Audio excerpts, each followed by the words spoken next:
Sunday morning, April 7th, 1991. The air in Jackson, Mississippi carried that soft warmth that came just before spring truly bloomed.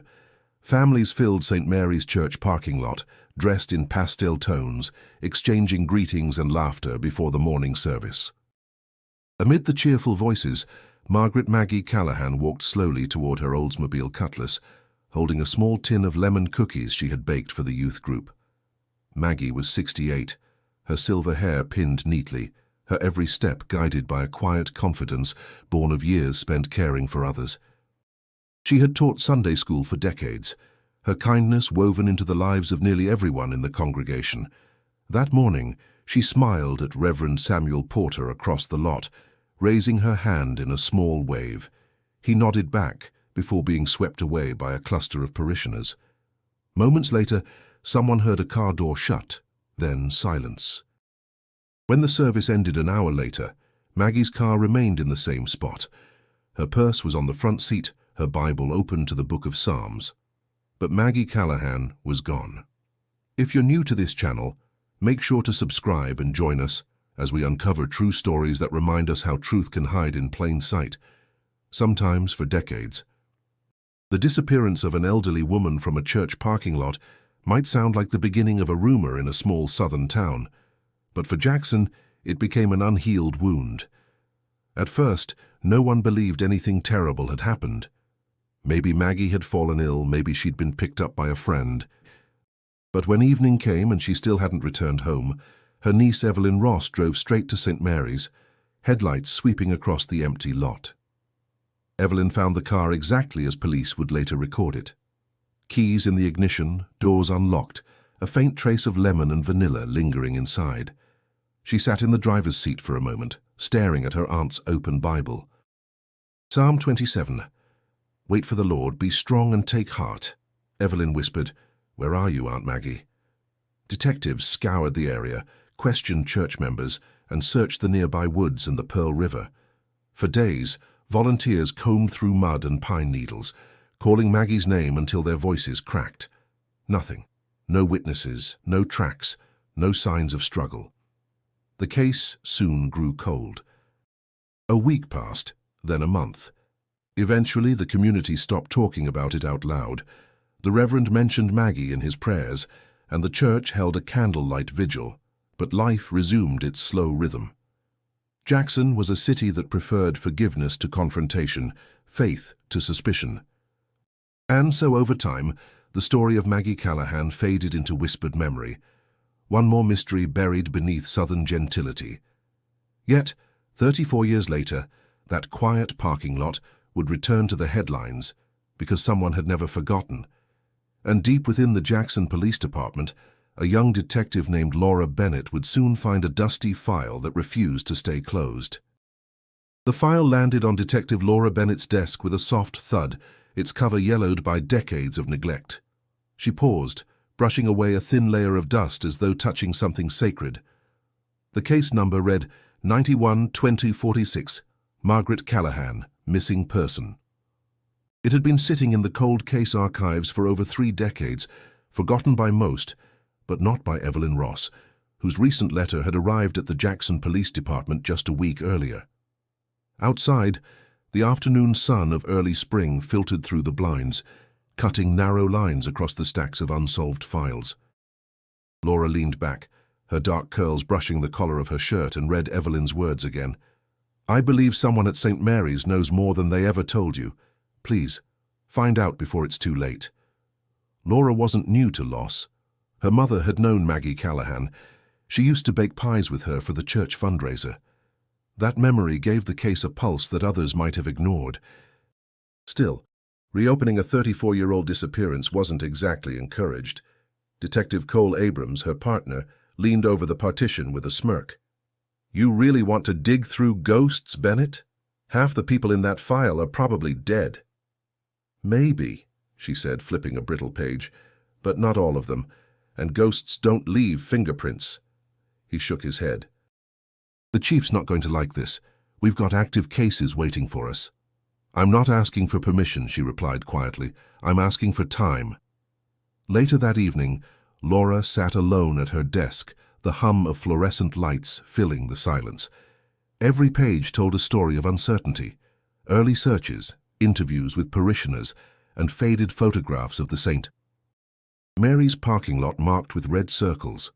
Her eyes lingered on one picture, a woman's purse on the front seat of a car, a Bible open beside it. Her stomach tightened.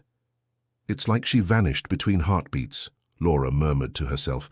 She scribbled notes on a legal pad. Last seen 10:37 a.m. Church members interviewed. 32, no confirmed witnesses. The lack of closure gnawed at her. Why would an elderly woman disappear from a church in daylight, surrounded by familiar faces? When she finally looked up, the room was empty, the rest of the precinct gone home. The clock read 10:45 p.m. Outside, the streetlights flickered over wet asphalt, rain beginning to fall in thin silver lines. She packed the file into her bag, deciding she'd take it home to study further. Something about this case felt alive, as if it had been waiting for her. Before leaving, Laura passed the hallway bulletin board. A pinned newspaper clipping caught her eye. Community prays for missing parishioner. The date, April 1991, sent a chill through her. Beneath it, someone had written in pen, "Still waiting."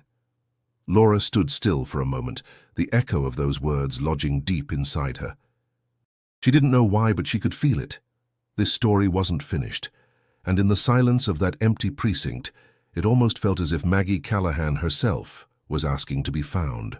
St. Mary's Church stood quiet under the Mississippi sun, its white paint fading, the cross at the top leaning slightly from years of wind and time. Laura parked her car beside the cracked walkway and stared at the building. The last time she'd been there, she was a little girl holding her mother's hand, waiting in line for Maggie Callahan's famous lemon cookies. Now she was here for answers. Inside, the air smelled faintly of dust and candle wax. Wooden pews stretched before her like rows of sleeping witnesses. Her footsteps echoed softly as she walked toward the altar. Behind it, a man in his 70s adjusted a vase of lilies. Reverend Samuel Porter. His once black hair had turned silver, his posture still dignified but weighted by something deeper than age. "Reverend Porter?" Laura's voice was calm but formal. He turned slowly, studying her face before smiling faintly. "Detective Bennett." "I've heard your name. You're here about Margaret, aren't you?" She nodded. "I'm reopening her case. I was hoping to look through some of the old church records, maybe talk to anyone who was here in 91. His expression softened and then dimmed. "It's been a long time, Detective. People move on. Memories blur." "Maybe," Laura said, meeting his eyes, "but I believe some things never fade." He hesitated, then motioned for her to follow him to a small office tucked behind the choir room. The walls were lined with books, scripture, sermon notes, old photographs of parish events. He gestured for her to sit. Maggie was one of the kindest souls I've ever known. Her loss nearly broke this congregation. There are still folks who won't come near this church on Sundays. "What do you remember about that morning?" He sighed deeply, folding his hands. "It was like any other. She came early, as always. She liked to prepare the coffee for after service. I saw her in the lot before things began. She waved to me. And then she was gone." Laura studied him closely. "You didn't notice anyone else acting strange? Anyone near her car?" He shook his head, but his fingers tightened around his hands. "No one comes to mind. We told the police everything we knew." Something in his tone, a subtle tremor, made Laura pause. "Reverend," she said gently, "sometimes the hardest truths are the ones closest to home. If there's anything you've remembered over the years, even something small, I need to know." He looked away toward the stained glass window, sunlight bleeding through the colors. "There are things, Detective," he said finally, "that belong to the Lord's judgment, not man's. Sometimes faith means letting go of what we can't understand." Laura stood, her patience steady. "And sometimes faith means refusing to stop searching for the truth." For a moment silence filled the room, heavy and unspoken. Reverend Porter lowered his gaze, whispering, "If you stir the past, you may not like what you find." Laura left the church with that warning echoing in her chest, unsure whether it was meant to protect her or to hide something far worse. The small house on the outskirts of Jackson looked tired, its porch wrapped in ivy and memories. Laura parked near the mailbox, noticing the faint creak of a rocking chair on the porch. Evelyn Ross sat there, a cup of tea in her hands, eyes fixed on the magnolia tree that shaded the yard. When Laura introduced herself, Evelyn's face softened with a weary smile. "I knew one day someone would come back for her," she said quietly. "It just took longer than I hoped." Inside, the living room smelled of lavender and old paper. Photographs covered every wall. Maggie at church picnics, holding children's hands, smiling beside a long table filled with food. In one picture, a teenage Evelyn leaned against her aunt's shoulder, sunlight catching both their faces. Laura took out her notepad. "I've read the reports, but I want to hear it from you. What do you remember about that morning?" Evelyn's hands trembled slightly as she set her cup down. "I was 16. Mama sent me ahead to help Aunt Maggie carry the cookies from her car. I remember walking across the parking lot, hearing the choir warming up inside. When I got there, her car door was open, her purse on the seat. I thought she'd gone inside already, but she wasn't in the kitchen, wasn't anywhere." She paused, eyes glistening. "I waited by that car for hours, Detective. I kept thinking she'd come back any minute." Laura's voice was soft. "Did you see anyone around, any unfamiliar cars?" "There was a man I didn't recognize," Evelyn said slowly. "He was near the side of the church, talking to Reverend Porter, I think. Tall, dark jacket. When he saw me looking, he turned away." Laura scribbled quickly. "Did you ever mention this to the police?" "I did, but they said it was probably just another parishioner. People didn't like to believe bad things could happen here." The room fell silent for a long moment. The ticking of the wall clock filled the space between them. Evelyn reached for a framed photo on the end table. Maggie, smiling, flower on her hands. "She raised me after my parents died. She was my anchor. And when she disappeared, it felt like the world just shifted. I promised her I'd never stop looking." Laura felt a tug in her chest, the echo of her own mother's words about Maggie's kindness. "You've kept that promise," she said quietly. Evelyn nodded, her voice steady but fragile. "For years, I've come to St. Mary's on her birthday. Left flowers where her car used to be. People think I can't let go, but I'm not holding on to grief, Detective. I'm holding on to truth." Laura closed her notebook, her expression firm. "Then maybe together we can finally find it." Evelyn smiled faintly, the lines around her eyes softening. "Just don't let them make you stop. They always do." As Laura left the house, her notebook heavier than before, the scent of magnolia followed her into the fading light. She didn't know it yet, but Evelyn's memory of that tall man would soon open a door long sealed shut. The next morning, Laura drove back to St. Mary's, the sky heavy with low grey clouds. She'd spent most of the night reading the old witness statements, and one name kept appearing at the edge of reports: Tommy Rains, the church custodian. He had been the last person to lock up that Sunday, but his statement was brief, almost empty. 34 years later, he was still alive, living just a few miles from the church. When she knocked on the door of his small house, it opened halfway. A thin, weathered man with cloudy blue eyes stood behind the screen.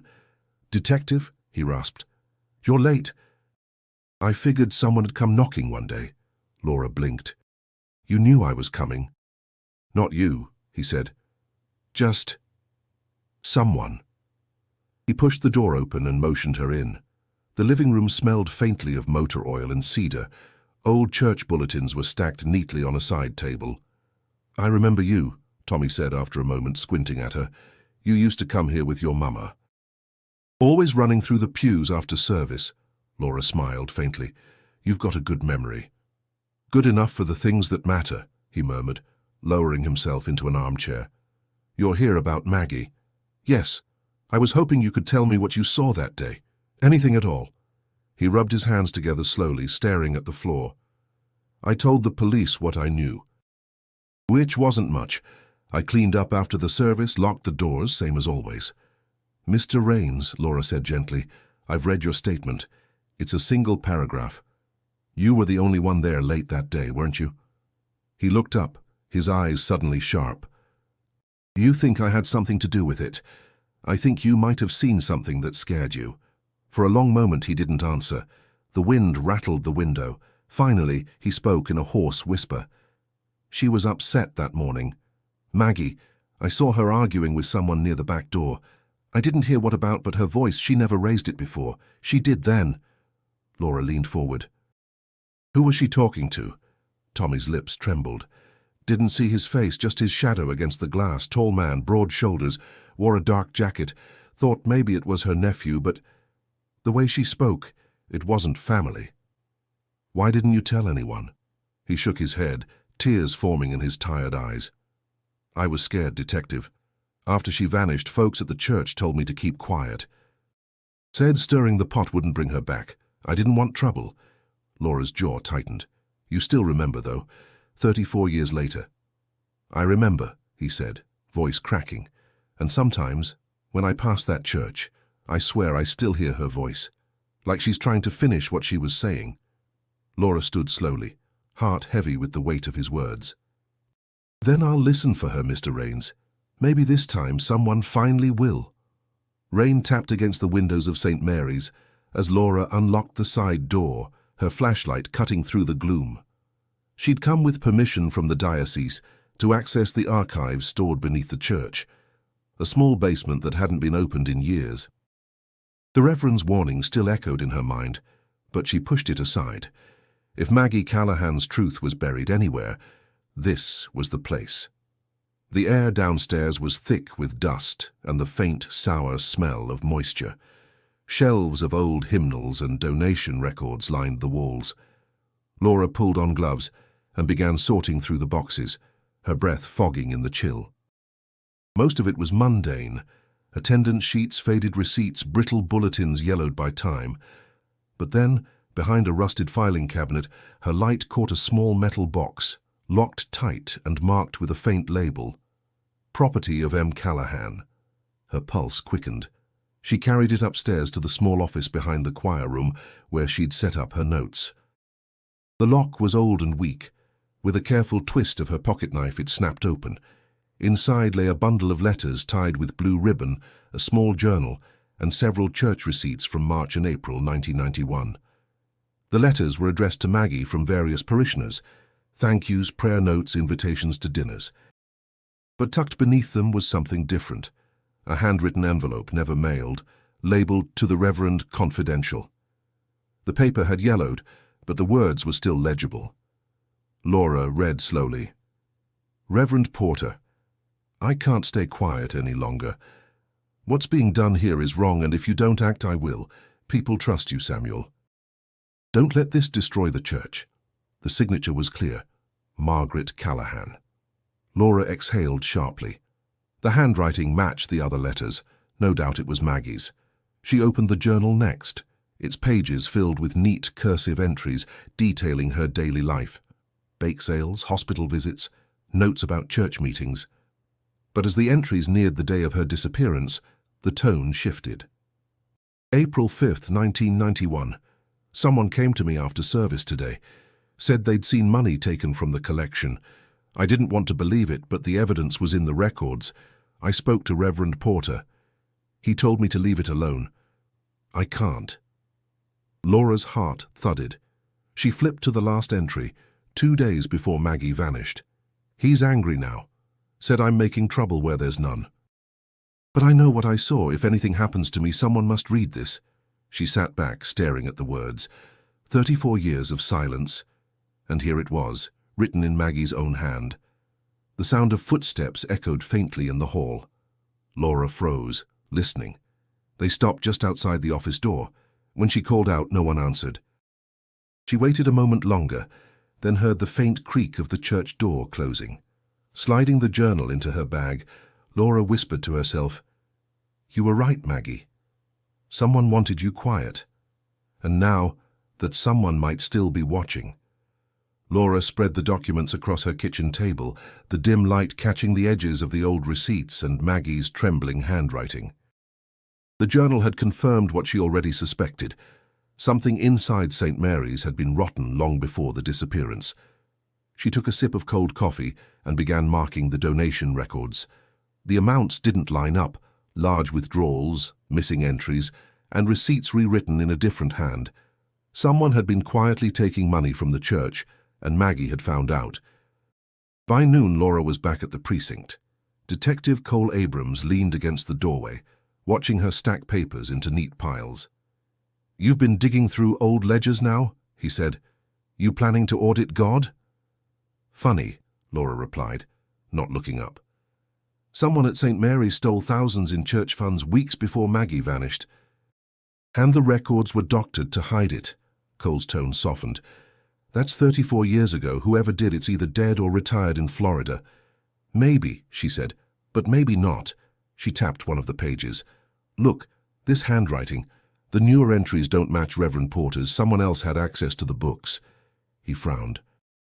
"You're saying the Reverend was covering for someone?" "I'm saying he knew." That evening, Laura returned to the church, meeting with one of the board members who had served in 1991, Mrs. Louise Tanner, now in her 80s. She greeted Laura with suspicion, but agreed to talk. "People loved Maggie," Louise said, sitting on a wooden pew, "but she didn't know when to leave things be. Always questioning, always pushing. The Reverend tried to protect the congregation from scandal. The last thing this town needed was another headline about corruption." Laura watched her carefully. "So he protected the church instead of the truth." Louise's lips tightened. "Sometimes that's the same thing, Detective. You wouldn't understand unless you grew up here." As Laura left, she noticed a young man standing near the gate, smoking. His stance was tense, his expression guarded. He looked up as she approached. "Can I help you?" she asked. He dropped the cigarette and crushed it beneath his boot. "You're the cop poking around about Maggie Callahan, right?" His accent carried a trace of the South, sharp but weary. "That's right. And you are?" "Caleb Porter," he said flatly. "The Reverend's son." The name hit like a pulse of static. "Your father didn't mention you were back in Jackson." "He wouldn't," Caleb replied. "He thinks I'm better off staying out of church matters. But I hear things." "What kind of things?" He smirked, though there was no humor in it. "That you're wasting your time. Some stories stay buried for a reason." Laura studied him. There was something unsettling about his calmness, a quiet confidence that hinted at secrets long practiced. "Buried truths tend to surface eventually," she said. Caleb's gaze met hers, steady and unflinching. "Careful, Detective. Dig too deep and you might find something you can't put back." He walked away, leaving the faint smell of smoke and rain behind. Laura stood there, her instincts buzzing. She had no proof yet, but she could feel it. The web tightening, threads of deception stretching straight through St. Mary's, and someone didn't want them pulled. Laura arrived at St. Mary's just after dawn, the sky streaked with pale gold and grey. The church looked smaller in the morning light, humbled by years and secrets. Inside, she found Reverend Porter in the pews, head bowed, whispering a prayer. He didn't look up until her footsteps echoed down the aisle. "Detective Bennett," he said softly, his voice thin with exhaustion. "You've been busy." "I've been reading," Laura replied, holding the small metal box in her hands. "Maggie's handwriting, her journal, her letter to you. She tried to warn you." He flinched, his fingers tightening around his Bible. "You shouldn't have gone through her things." "They were evidence, Reverend. Evidence of theft, threats, and silence." She placed the letter on the pew between them. "She trusted you. She begged you to act." For a long time he said nothing. The ticking of the church clock filled the hollow quiet. Finally he spoke, his voice heavy. "I told her to let it go. She'd uncovered something terrible, someone diverting church donations. I thought if I could fix it quietly, we could avoid destroying the congregation." She didn't listen. Laura studied him. "You were protecting the church, or yourself?" He met her eyes then, and for the first time Laura saw the weight of 3 decades in his expression. "Both," he admitted. "I failed her either way." "You knew who was behind it?" He nodded slowly but didn't speak. His silence pressed against the air like a confession held back by fear. "Reverend, this isn't about guilt," Laura said carefully. "It's about truth. Maggie's family deserves it." He rose from the pew and walked toward the altar, his footsteps unsteady. "Truth," he repeated. "It's a fine word, detective, but you don't understand what it costs here. In Jackson, a man's reputation can outlive his sins. A scandal like that would have destroyed lives." "It already did," she said quietly. He stopped, shoulders sagging. "You think I don't know that?" His voice cracked. "Every Sunday for 34 years I've stood at this pulpit and seen her empty seat. I hear her name in every hymn. There isn't a sermon I give that doesn't start and end with regret." Laura felt her anger fade, replaced by something closer to sorrow. "Then help me make it right. Tell me who she was confronting." Reverend Porter's hands trembled as he placed them on the pulpit. His lips parted, but before he could speak, the front door creaked open. A burst of cold air swept through the aisle, and a shadow crossed the doorway. Someone had been listening. Porter froze, glancing toward the entrance. "You shouldn't have come here," he whispered. Not to Laura, but to whoever stood outside. Laura turned sharply, but the door was already closing. When she looked back, the Reverend's expression had changed, resigned, frightened, and strangely protective. "I'll tell you what I can," he said finally, his voice barely a whisper. "But understand, detective, truth has a way of punishing everyone who speaks it." Laura didn't answer. She simply opened her notebook, pen poised, knowing that this was only the beginning of what the Reverend had yet to confess. Word of Laura's renewed investigation spread faster than she expected. In Jackson, secrets moved quietly, but gossip traveled like fire. By the end of the week, half the congregation of St. Mary's knew a detective had reopened Maggie Callahan's case, and the other half pretended not to care. The town had learned long ago how to bury discomfort beneath politeness. Laura drove along State Street, watching the familiar rhythm of small-town life unfold. Barbershops opening, women sweeping porches, a boy on a bike waving at a man he called Pastor. It looked peaceful on the surface, but beneath that calm ran decades of silence. Everyone had loved Maggie, but love didn't always mean honesty. Her first stop was a diner near the courthouse, a place where conversation never died. The waitress, Darlene, recognized her instantly. "You're that detective looking into the church thing, ain't you?" "Bless your heart," she said, sliding a cup of coffee across the counter. "My mama still talks about Miss Callahan, sweetest lady who ever lived, but folks stopped bringing her up. Said it was better to let her rest." "Resting's for the truth too?" Laura asked. Darlene's smile faded. "Sometimes around here, truth's more trouble than sin." After breakfast, Laura visited old parishioners, men and women who had once filled the pews every Sunday. Each conversation followed the same rhythm. Polite greetings, nostalgic stories about bake sales and choir rehearsals, then a sudden tightening when Maggie's name came up. "Reverend Porter did all he could," one man said firmly. "She was a good woman, but she got herself mixed up in things she shouldn't have." Another woman, her hands trembling as she poured tea, whispered, "It's better not to stir old waters, detective. This town's still built on the same soil." By mid-afternoon, Laura felt the exhaustion of pushing against invisible walls. No one wanted to remember, and those who did were too afraid to speak. She sat in her car outside the church, staring at the steeple piercing the blue sky.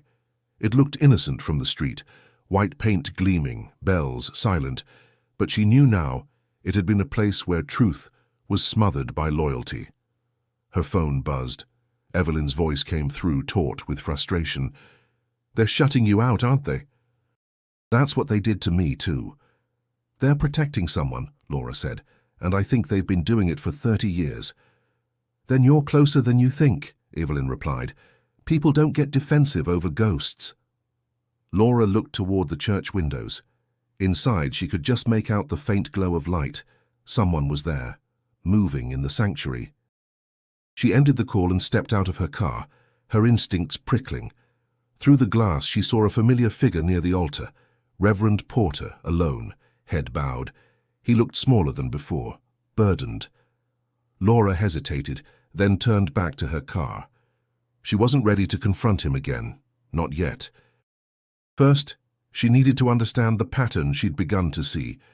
A town that chose forgetfulness as faith, a community built on silence.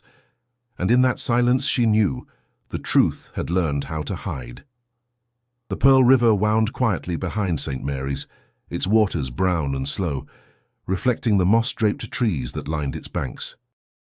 Laura stood near the edge, the late afternoon air thick and heavy with humidity. She had returned to follow up on an old search report that mentioned volunteers combing this same area back in 1991. Something in Maggie's journal had mentioned the river behind the church, a line that now refused to leave Laura's mind. She was joined by a local forensic technician, Marcus Hale, who carried a metal detector and a careful curiosity. "You really think we'll find anything after all this time?" he asked. Laura didn't answer immediately. "Maybe not," she said finally. "But sometimes rivers keep secrets better than people." They worked for hours, marking small spots along the embankment where the soil looked disturbed. The sun began to sink behind the trees when Marcus stopped suddenly, the detector beeping sharply. He knelt, brushing away the dirt. "Something metallic here," he murmured. After a few careful digs, he held up a small, tarnished object, a bracelet, delicate and silver, engraved faintly with initials. MC. Laura's breath caught. "Maggie Callahan," she whispered. The initials were worn but unmistakable. She stared at it, the metal cool against her glove. "This is hers." Marcus looked uneasy. "You sure? After all this time?" "I'm sure," Laura said firmly. Her niece described it in her statement, said Maggie never took it off. They documented the location and flagged it for the state lab. As Marcus packed up the equipment, Laura remained still, staring at the slow, curling river. Something about the place felt wrong, not just old, but heavy, as though the land itself remembered what had happened. When she finally called Evelyn, the woman's voice trembled. "You found something of hers?" "Yes," Laura said softly, "near the river. I don't want to get ahead of the evidence, but this could be important." On the other end, Evelyn's breath hitched. "I used to walk there with her. She'd stop by the bank to feed the ducks after service. She said the water calmed her." Laura closed her eyes for a moment. Maybe that's why she came here that day. Maybe she thought she'd find peace. Or maybe someone followed her, Evelyn said, her tone darkening. Laura didn't respond. The thought lingered like the scent of rain on the wind. She looked up toward the church, its steeple rising against the fading light. The Reverend's words echoed again, "Truth punishes those who speak it." As she prepared to leave, Laura noticed deep grooves in the mud, tire marks leading toward the trees. They were old, nearly erased by time, but still visible enough to trace. Her pulse quickened. Someone had driven down here. She crouched to take photographs, feeling the first drops of rain hit her shoulders.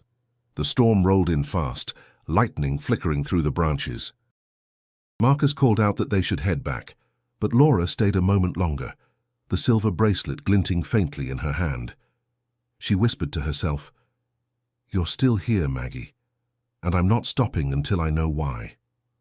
The call came just after sunrise. Tommy Raines's neighbor reported that the old custodian had been taken to the hospital. Heart failure, the nurse said, though he was still conscious.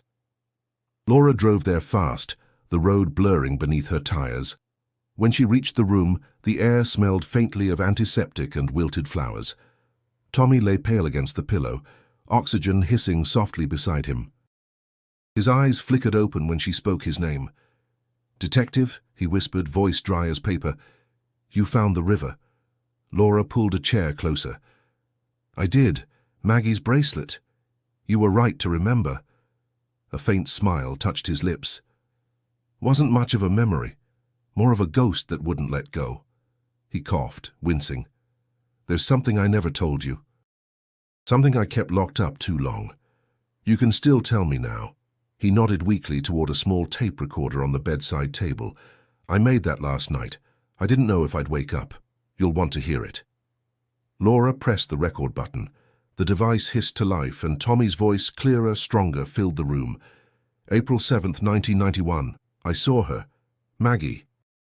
She was near the back steps of the church, talking to a man I knew, Caleb Porter." Laura's hand tightened around the edge of the bed. Tommy's recorded voice continued, steady despite the tremor in it. He'd been helping his father count the offerings that month. Maggie found something wrong in the books. She confronted him that morning. I was inside cleaning the hallway when I heard her shout his name. By the time I got outside, he was gone. So was she. Tommy's breathing grew shallow as he turned his head toward Laura. I went to the Reverend later that day, told him what I'd seen. He begged me not to speak of it, said Caleb was just a boy who'd made mistakes, said Maggie would turn up fine. Laura's voice was quiet but sharp. You're saying Reverend Porter covered for his son? Tommy's eyes filled with tears. I don't know what happened after that. I just know the Reverend looked like a man who'd traded his soul for silence, and I've carried it ever since. He coughed again, the sound rough and weak. Laura took his hand gently. You did the right thing now. You gave her a voice again. Tommy's gaze drifted toward the window. Don't thank me, detective, just finish it. Don't let them bury her twice. Minutes later, his breathing slowed, his fingers going still in hers. The tape recorder clicked off with a faint snap. Laura sat in the silence, the weight of 34 years pressing down. She rewound the tape, letting his words play again, each syllable confirming what she had begun to fear. Maggie Callahan's disappearance had never been random. It had been a cover-up born of blood and loyalty. As she left the hospital, the morning sun broke through grey clouds, its light sharp and unforgiving. The truth was no longer buried. It had a voice, and it demanded to be heard. The sky above Jackson was low and grey when Laura returned to St. Mary's, the tape recorder clutched tightly in her hand. The church bell tolled noon, its sound heavy and distant. Inside, Reverend Samuel Porter was arranging hymnals at the altar, his movements slow, deliberate, like a man waiting for something he could no longer avoid. When he saw her, he froze, his hands trembling slightly. "Detective," he said, voice unsteady. "I heard about Tommy Raines. The Lord finally called him home." Laura stepped closer. Before he went, he left something behind. She placed the tape recorder on the nearest pew and pressed play. Tommy's voice filled the sanctuary, frail but clear. "April 7th, 1991, I saw her. Maggie Callahan was speaking to Caleb Porter. She'd discovered something in the church accounts." The Reverend's face drained of color. His knees seemed to give, and he sank slowly onto the pew. The tape continued, Tommy confessing that he'd told the Reverend, that the Reverend had asked for silence. When it ended, the church felt colder than before. Laura spoke softly but firmly. "You covered for your son. You let an innocent woman disappear." He pressed his hand over his eyes. "You don't understand what it was like," he whispered. "Caleb was just a boy, angry, reckless, but not evil. He made a mistake. I thought I could fix it before it ruined him." "A mistake?" Laura's voice sharpened. "She vanished, Reverend. She never went home." He looked up, eyes glistening. "You think I don't know that? I thought if I stayed silent I could protect him, and the church. But the silence only grew heavier. Every sermon I gave, every prayer I spoke, her face was there. I buried my faith beside her." Laura's chest tightened. For the first time she saw the frailty behind his calm exterior, a man who had carried guilt like a cross for 3 decades. "Why now?" she asked quietly. "Why keep it all these years if it destroyed you?" He turned toward the stained glass window, light flickering across his face. "Because a father's love can be a curse. I kept hoping one day Caleb would confess, that he'd walk into this church and tell the truth himself, but he never did." Laura took a step closer. "Then it's your turn. Tell me where she is." His lips trembled. "I don't know," he said. "I swear it. I only know he came to me that night, his hands shaking, saying she'd threatened to go to the police. He begged me for help. I told him to leave Jackson and never come back. I thought, God forgive me, that if he vanished, her memory might fade too." Laura's voice was quiet, but it carried steel. "It didn't fade, Reverend. Not for Evelyn. Not for me. And not for you either." He lowered his head, tears streaking his cheeks. "Then maybe God sent you here to finish what I couldn't." Laura watched him, torn between pity and anger. His confession wasn't justice, not yet, but it was a fracture in the silence, and through that fracture truth was beginning to break the light. The Jackson Police Department was unusually quiet that morning, the kind of silence that follows a long-awaited storm. Laura sat at her desk, listening to the faint hum of the fluorescent lights while the tape recorder played for the last time. Reverend Porter's confession and Tommy's dying words had given her the missing link, but she still needed proof that tied Caleb Porter directly to Maggie Callahan's disappearance. Cole Abrams entered holding a manila envelope. "Forensics just finished with the bracelet," he said. "Traces of skin cells under the clasp. Guess whose DNA matched?" Laura didn't move.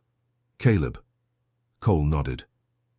"And the mud samples from his old truck, the one impounded back in '91. Same composition as the soil by the Pearl River. You've got him." Laura exhaled slowly, the tension she'd been carrying for weeks finally giving way to resolve. "Issue the warrant." By afternoon, the address was confirmed. Caleb Porter had been living under his own name just outside Vicksburg, running a small carpentry business. When Laura and Cole pulled up to the property, Caleb was outside stacking lumber. He looked older, his once dark hair streaked with gray, but his eyes still held that same sharpness she remembered from their first meeting at the church. "Detective Bennett," he said calmly, wiping his hands on a rag. "Can't say I'm surprised." Laura stepped forward, badge visible. "Caleb Porter, you're under arrest for the disappearance and presumed death of Margaret Callahan." He didn't flinch. "Presumed," he repeated, almost amused. "After all these years, you're still chasing ghosts." Cole read him his rights while Laura watched his face. No fear, no denial, just the faintest trace of resignation. When the cuffs clicked around his wrists, he looked at her and said, "You think you're bringing justice, but all you're doing is tearing down what's left of my father." Laura's voice was steady. "He did that himself." As they drove back toward Jackson, the gray clouds thickened again, hanging low over the pine trees. Caleb stared out the window, his reflection flickering against the passing landscape. "You know," he said, "Maggie was a good woman. Too good. She thought truth could save everyone. But sometimes truth destroys what's worth saving." Laura glanced at him in the rearview mirror. "You destroyed her, Caleb." "Not the truth." He didn't respond, just smiled faintly, as if the conversation were already over. When they arrived at the station, reporters had gathered outside, the first whispers of the old case rekindling public attention. The Reverend was nowhere to be seen, but Laura imagined him alone in the church, hearing the sirens echo across Jackson, the sound of judgment 34 years late. As Caleb was led inside, Laura lingered near her car, the first drops of rain beginning to fall. She thought of Maggie, of her quiet strength, her faith in decency, her final words in the journal.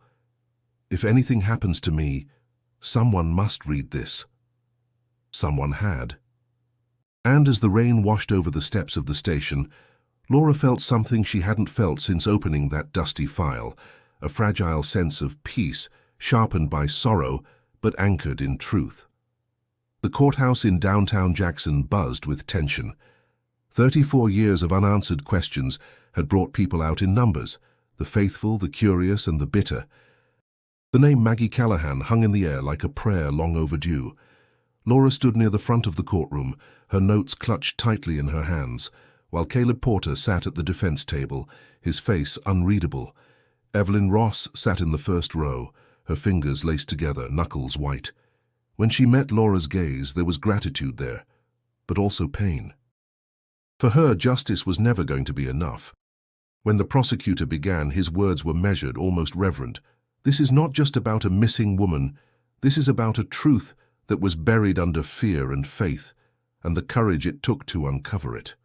He played a portion of Tommy Raines's tape, the dying man's voice echoing across the room.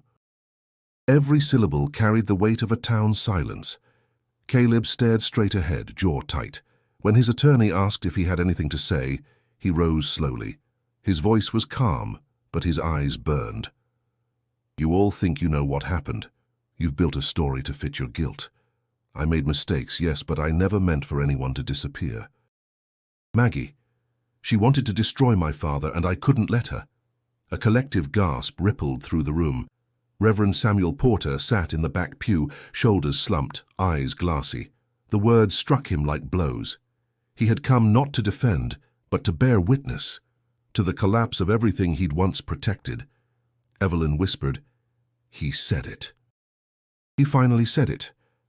Tears ran silently down her cheeks. When the session adjourned, Laura stepped outside into the courtyard. The late afternoon sun broke through the clouds, scattering gold across the brick walkway. Cole Abrams joined her, coffee in hand. "You did it," he said quietly.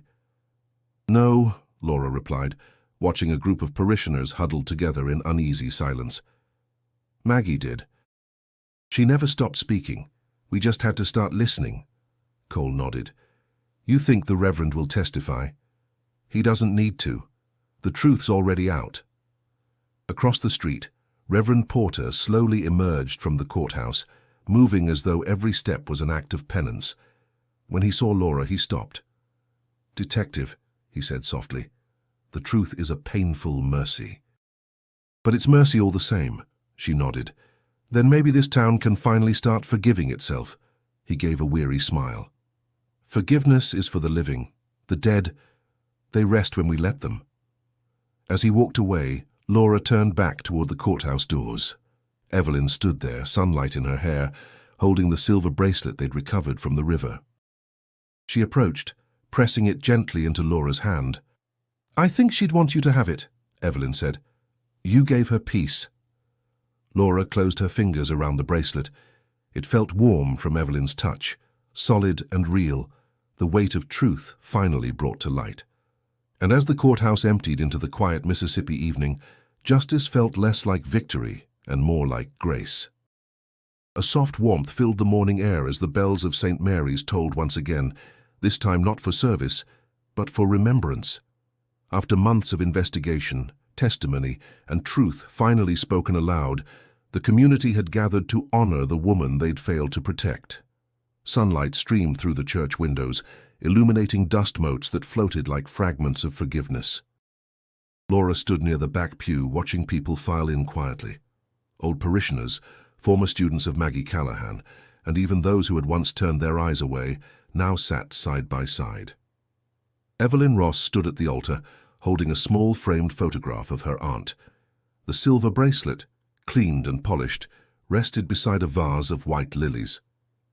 When Evelyn spoke, her voice trembled but carried strength. "For 34 years I prayed for this day, not for revenge but for peace. My Aunt Maggie believed faith meant standing for truth even when it hurts. Today, we remember not just what she lost, but what she taught us to keep." Laura felt the weight of those words settle in her chest. Justice had done its part, but it hadn't erased the pain.